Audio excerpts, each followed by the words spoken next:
The government's open for business this week after a continuing resolution passed Congress in time to avoid the midnight Friday deadline for appropriations to lapse.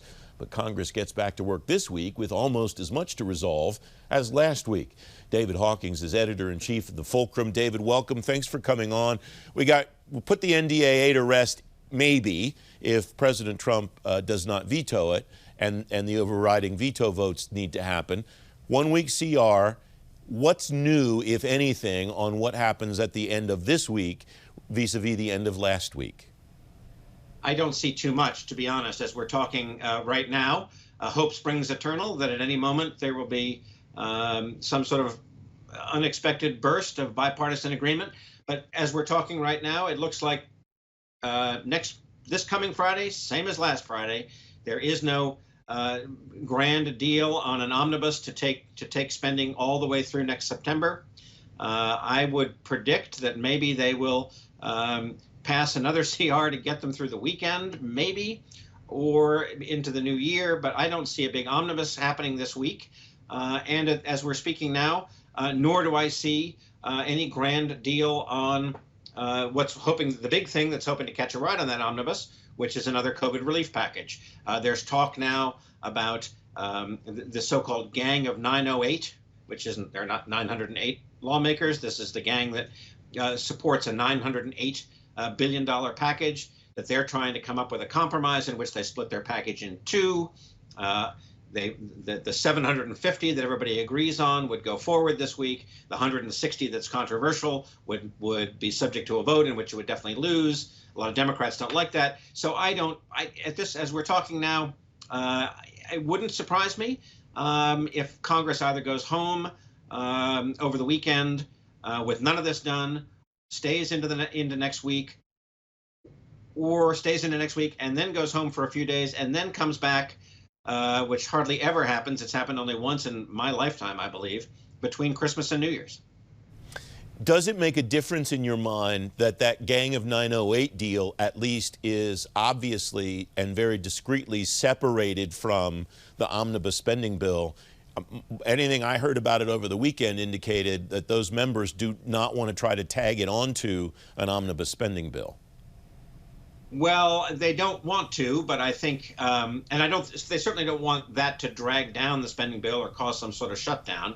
But if there is a deal for an omnibus or even a CR, continuing resolution into next year, that would not be weighted down by a COVID response package of some size, then they would agree that it could catch a ride. One of the things that you have taught me in the years that we've known each other, David, is to always look for the irony in what members of Congress do regarding the executive branch and funding the government. This is a great example of this. I will put the words up on the screen here. Republican Senator Mike Braun of Indiana had also blocked the brief stopgap spending bill in an ironic effort to force a vote on legislation that would prevent future shutdowns. But Braun said he acquiesced after a voting agreement on the 1 week continuing resolution got too complicated. He added that he probably won't try to force a vote on the issue next week. Holding up a funding bill because you don't want more shutdowns strikes me as interesting.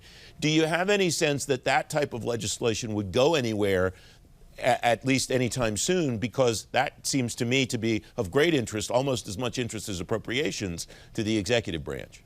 I think that is not going anywhere. There was a not so funny joke during Vietnam about burning down the village to save it. Is this what that's about? I don't quite understand it. You hold up government funding for a bill that would prevent future shutdowns. I think really Congress, 2 weeks before the Christmas holiday, is really struggling to do just the three things that it's got on its plate. It can't even agree to do minor legislation on things like creating commissions to study future Smithsonian museums.